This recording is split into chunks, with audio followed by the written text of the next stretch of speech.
یہ بتائیں کہ کوئی ملک جو ہے وہ آرمی کے بغیر رہ سکتا ہے, سروائیو کر سکتا ہے؟ اور اس کے ساتھ مثالیں بھی دیتے جائیں. ہاں دیکھیں, نہیں اس میں یہ تو نہیں کہہ سکتے ہم کہ نہیں سروائیو کر سکتا, کیونکہ آبویسلی جو اسٹیٹس اور ریاستیں ہوتی ہیں نا وہ ہمیشہ سینسٹیو ہوتی ہیں سیکیورٹی کو لے کے, خاص طور پہ 9/11 کے بعد کی دنیا بہت سینسٹیو ہے. امریکہ میں بھی ہوم لینڈ سیکیورٹی کا ڈپارٹمنٹ بعد میں بہت ایکٹیو ہو گیا, پہلے نہیں تھا. کسی دور میں ہمارے بڑے بتاتے رہے ہیں, آپ کو بھی بتایا ہوگا کہ ویزوں کی ضرورت ہی نہیں ہوتی تھی. ہاں کہتے تھے بس جاؤ ٹکٹ لو, پورا یورپ پھر لو, یا فیری پہ جہاز پہ بیٹھ, اور اتنی سختی نہیں تھی, نہ اتنی چیزیں مانگتے تھے. اب تو یہ ہے کہ آپ کا سوشل میڈیا تک مانیٹر ہوتا ہے کہ یہ پوسٹ کیا کرتا رہا, ٹویٹ کیا کرتا رہا, پھر جانے دیں اس کو. تو سیکورٹائزیشن تو دنیا کی ہو چکی ہے انفارچونیٹلی, لیکن یہ ایکسپیکٹ کرنا کہ جو آپ کی سالمیت ہے یا سورینٹی ہے وہ صرف اب بارڈر سے پروٹیکٹ ہو سکتی ہے, یہ غلط ہے. آپ کے بارڈر پہ چاہے لاکھوں کی فوج کھڑی ہو اور پیسے نہ ہوں تو کوئی فائدہ نہیں ہے. اگر میرا بجلی کا بل کتنا آئے گا یہ فیصلہ IMF کر رہی ہے, تو بارڈر پہ کیا ہے یہ بالکل irrelevant ہے. اس کی وجہ ہے کہ پالیسی میں بنا رہا ہوں, نہیں بنا رہا. تو آپ کہہ رہے ہیں جس کے پاس پیسہ ہے وہ پالیسی بنا رہا ہے, وہ بنا رہا ہے. آپ بے شک ہتھیار دے کے لوگوں کو کھڑا کر دیں. بالکل ایسے, یعنی یہ ایسی ہے جیسے یہ جہاں پہ ہم بیٹھے ہیں ہمارے پاس یہ چلانے کے لیے پیسے نہیں ہیں, ایسی باہر ایک بندہ کھڑا ہوا ہے پسٹل لے کے, اب اس سے کھڑے رہنے سے یا بیٹھے رہنے سے کوئی فرق نہیں پڑ رہا. اس سے مطلب وہ یہ نہیں ہے کہ اس کی بنیاد پہ وہ ملک کھڑا ہو جائے گا یا آپ کی اکانومی بہتر ہو جائے گی, یا جس طرح کے اس طرح سے میٹر نہیں کر رہا, وہ نہیں کر رہا. ایک دور تھا جس میں جس طرح برٹش گورنمنٹ کرتی تھی, کیا کام تھا ان کا کہ وہ باہر کی زمینوں پہ قبضے کریں, ہندوستان پہ کریں, نیوزی لینڈ پہ کریں, آسٹریلیا پہ کریں, امریکہ تک پہ قبضہ کیا انہوں نے. وہاں کے جو ذخائر ہیں وہ نکال کے اپنے ملک میں لے کے آئیں اور اپنی معیشت کو بہتر کریں. اب وہ دور ختم ہو گیا ہے. اب یہ ہے کہ آپ کے پاس کمپنیز کتنی بڑی ہیں. امریکہ کی ٹاپ 10 کمپنیز جو ہیں وہ جتنا ریونیو لا کے دیتی ہیں انہیں جنگ کی ضرورت ہی نہیں ہے. اب آپ دیکھیں نا کہ دنیا کی یعنی جو آپ نے لوگوں سے وصول کرنے تھے قبضے کر کے کسی اور طرح سے ہو رہے ہیں, وہ اب بھی آپ کر رہے ہیں, لیکن اس کی شکل بدل گئی ہے. اب آپ کمپنی بناتے ہیں, چیزیں بیچتے ہیں اور پھر وصولیاں کرتے ہیں. آپ امیزون کو دیکھ لیں, آپ میکڈونلڈس کو دیکھ لیں, ان کی یہ ایلون مسک کو دیکھ لیں, اسپیس ایکس ہے, اس کے پاس ٹیسلا ہے. تو جب تک یہ لوگ ہیں انہیں کوئی اتنی ضرورت نہیں ہے ملٹری فرنٹ کی. وہ اور بات ہے کہ امریکہ بھی فرنٹ کھولتا رہتا ہے. تو یہ ہے کہ اب آ کر جو ملکی سالمیت ہے اس کی ڈیفینیشن بدل گئی ہے. اٹامک بام ہونے کے باوجود آپ کو بچوں کو روٹی نہیں مل سکتی. جاپان اور جرمنی کے پاس اٹامک بام نہیں ہے, ٹھیک ہے, وہ best economies in the world, سب سے بہترین اکانومیز میں سے ایک ہے. بلکہ جاپان میں تو میں گیا تو پتہ چلا کہ ان کی سیکیورٹی بھی امریکہ کے ذمہ ہے, یہ پیسے دیتے ہیں اور جاپان کو سیکیور کرتے ہیں. ایسے ہی ہے, دوسری جنگ عظیم کے بعد ٹوکیو ٹرائل ہوئے اور اس کے بعد امریکہ نے کنٹرول لے لیا تھا. تو کسی حد تک وہ بہت کلوز ہیں امریکنس کے نا, حالانکہ لیکن وہ بڑے خوش ہیں, اکانومی بھی بہترین ہے, سب ٹھیک ہے. کیونکہ وہاں کوئی یہ نہیں کہتا کہ امریکہ سے ہم نے امریکہ فتح کرنا ہے, وہاں اس طرح کی. یعنی آپ کہہ رہے ہیں کہ اب یہ عزائم جو ہے نا ان سے پیچھے ہٹنا ہوگا کہ ہم نے فلاں قبضہ کرنا ہے, صرف ہم نے یہ فتح کرنا ہے, یہ نہیں کرنا. یہ اگر کریں گے تو آپ کی اکانومی برباد ہو جائے گی. جس بھی ملک نے یہ کیا اس کو کچھ نہیں ملا سوائے اس کے, کیونکہ وہ دور ختم ہو گیا جب آپ جو بھی کرتے پھریں کوئی پوچھے گا نہیں. اب تو ایک بار سے UN میں ایک ویٹو آئے گی باہر سے اور آپ کا کچھ نہیں ہو سکتا اس کے بعد میں. اب تو وہ دور ختم ہوا نا کہ آپ نے ہٹلر بن کے پورے یورپ پہ قبضہ کر لیا, کوئی کچھ کہہ نہیں سکتا. اب تو UN اگر سینکشن کر دے آپ کو تو نہ ٹریڈ ہو سکتی ہے آپ کے ساتھ, نہ آپ کے ملک میں کاروبار ہو سکتا ہے, نہ ایکسپورٹ نہ امپورٹ. 2 دن میں ملک گھٹنوں پہ آ جاتا ہے اپنے.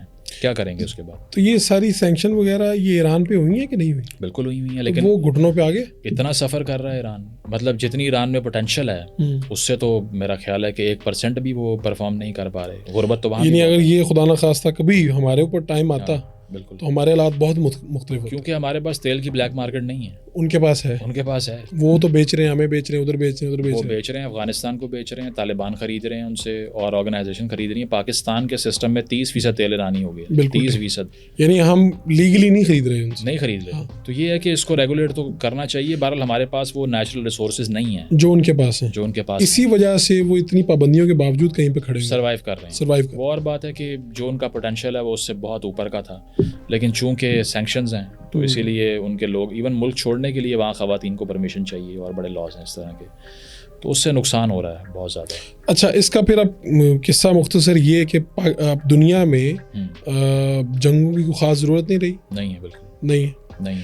تو جو اس وقت اب جنگیں ہو رہی ہیں ان کو آپ کس طرح سے دیکھ رہے ہیں؟ خاص طور پہ ابھی حالیہ جنگ ان کی ہے, اس پہ آپ کا کیا ہے کہ کس کی زیادتی ہے؟ ایک جو مغربی ہے بیانیہ وہ تو یہ ہے کہ جی حماس نے بڑی زیادتی کر دی, انہوں نے پہلے آ کے حملے کیے, یہ ہوا وہ ہوا. اور میں ابھی انہی دنوں میں امریکہ گیا تھا, وہاں پہ بڑی عجیب صورتحال تھی. یعنی وہاں پہ تو آپ کسی بھی جگہ پہ جائیں تو پہلی بات ہی آپ سے یہ ہوتی ہے کہ آپ کس طرف کھڑے ہیں.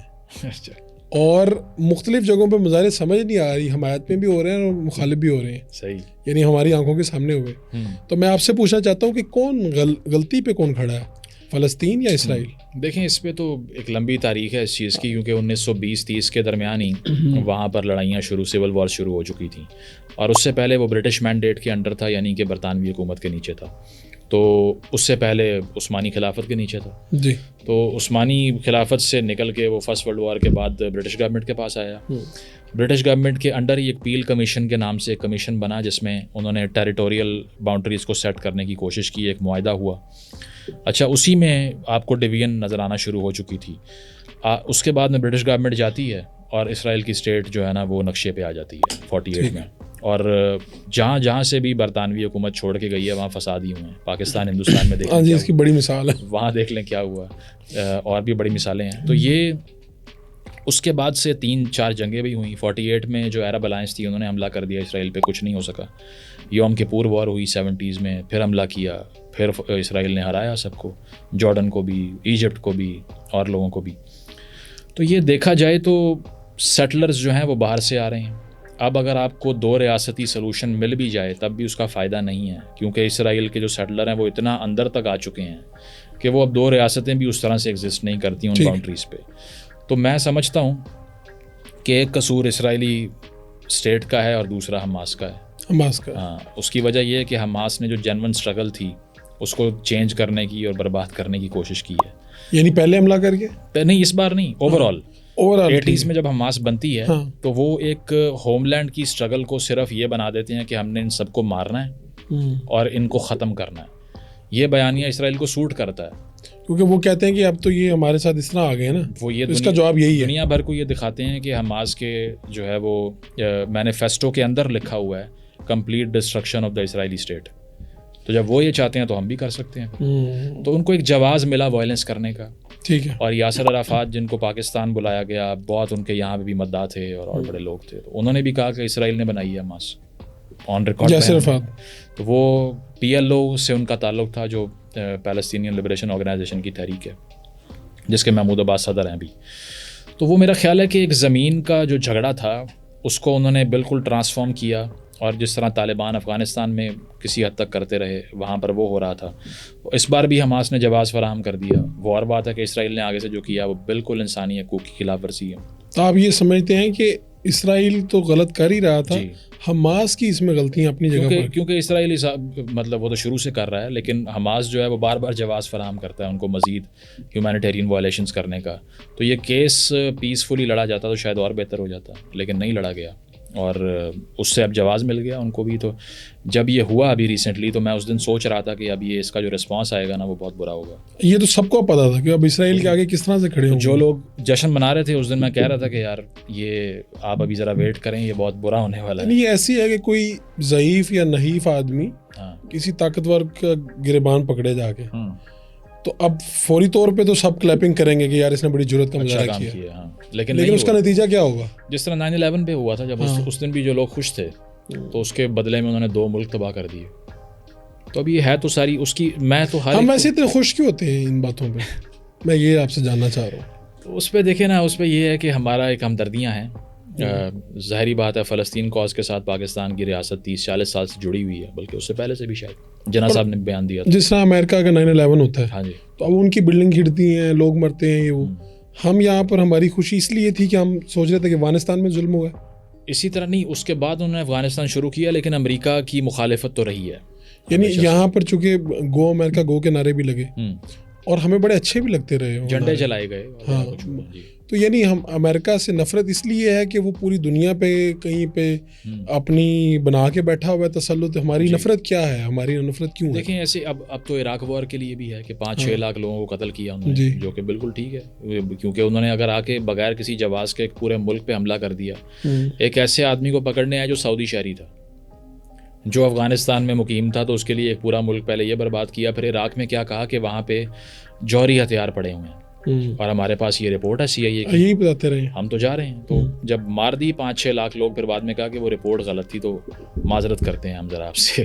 تو یہ ہے کہ میں ہر ایک کو یہ کہتا ہوں کہ یہ مسئلہ صحیح غلط کا اور اخلاقی غیر اخلاقی, اسلامی غیر اسلامی نہیں ہے. میں یہ کہتا ہوں کہ یہ عالمی حکومت کا مسئلہ ہے. جو UNO کا ماڈل ہے نا, اس کو کرٹیسائز کرنا پڑے گا. اگر UN صرف طاقتور کے ساتھ کھڑا ہو جاتا ہے تو پھر اس کا مطلب ہے کہ میں اور آپ جتنی بھی حق کی لڑائی لڑ لیں کوئی فائدہ نہیں ہے, جو کہ وہ ہوتا ہے. کیونکہ پیسے کون دیتا ہے؟ امریکہ دیتا ہے. ہیڈ کوارٹر کہاں ہے؟ واشنگٹن میں ہے جی. تو وہیں سے فیصلہ آئے گا, اور کہاں سے آئے گا؟ کیونکہ 5 پرماننٹ ممبرز ہیں سیکورٹی کونسل کے, جس نے ویٹو کر دیا ساری دنیا مخالف کھڑی ہو جائے, کچھ نہیں کر سکتی. تو جس طرح سے یہ آپ کہہ رہے ہیں ماڈل ہی ایسا ہے, ماڈل اس میں انصاف ممکن ہی نہیں ہو سکتا نا. عراق وار میں جب کیا UN نے امریکہ کے خلاف؟ کچھ نہیں. جارج بش آج بھی وہاں پارٹیز پہ جاتا ہے, کھلے عام پھرتا ہے. کوئی جیل میں ڈال سکتا ہے اس کو؟ نہیں ڈال سکتا. لیکن وہاں کی جو عوام ہے اس میں نفرت بھی بہت ہے, احتجاج کرتے ہیں. یہ امریکن ڈیموکریسی کی میں سمجھتا ہوں وکٹری ہے کہ وہاں اپنی ہی حکومت کے جنگوں کے خلاف جلوس نکلے ہوتے ہیں. یعنی آج بھی لوگ بش کو بھولے نہیں اس حرکت, نہیں بھولے. آج بھی ویڈیوز پروگرامز میں اس کو بالکل اس کا کلپ وہ نکالا جاتا ہے. ابھی ہنری کیسنجر کی ڈیتھ ہوئی ہے, جو 100 سال بعد کی عمر میں مرا ہے. تو نکسن کا وہ فارن سیکرٹری تھا, تو لوگوں نے بہت گالیاں دی ہیں. حالانکہ وہ بڑا لمبا عرصہ امریکن اسٹیٹ کو سرو کیا اس نے, لیکن لوگ کہہ رہے ہیں وار کرمنل تھا. اچھا ہوا. تو نفرت تو ہے بے شک. اور ویتنام وار سے بھی جب ہوا تھا یہ سارا سلسلہ شروع, تو تب بھی امریکہ کی گورنمنٹ کے خلاف سب سے بڑے مظاہرے امریکہ میں ہی ہوئے تھے, اور آج کل بھی فلسطین کے لیے ہو رہے ہیں. ہاں جی. تو یہ ہمیں بتاتا ہے کہ ڈیموکریسیز تب تک زندہ رہتی ہیں جب تک اپنی حکومتوں کا احتساب وہاں کے عوام کر سکتے ہیں. ہم سوچ بھی نہیں سکتے. آپ حساب لگائیے 65 وار میں ہمارے یہاں جلوس نکلتے ایوب کے خلاف, پاسبل نہیں تھا. 71 میں نکلتے نہیں تھا, کارگل میں نکلتے نہیں تھا, مشرف کبھی بھی نہیں نکلے. تو یہ اسی لیے نا کہ ہمارے پاس وہ اوپننیس نہیں ہے. ہم اپنے رائٹس کو سمجھتے نہیں ہیں ایک تو, اور دوسرا کہتے ہیں کہ نہیں فیصلہ اس نے کیا ٹھیک ہی کیا ہوگا. اور جن لوگوں نے یہ کوئی حرکت کرنے کی کوشش بھی کی بہت چھوٹی موٹی تعداد میں, ان کو کرش کر دیا گیا. کرش کر دیا بالکل. ایسے ایوب کے دور میں پھانسیاں دیں, شاہی قلعے کی جیل میں ڈال کے, وہ حسن ناصر کی ہم مثال. چلیں آپ کے ساتھ تو بڑی لمبی گفتگو ہوتی رہے گی, کیونکہ وہ تو پھر ٹاپکس ہی بہت ہیں. جی.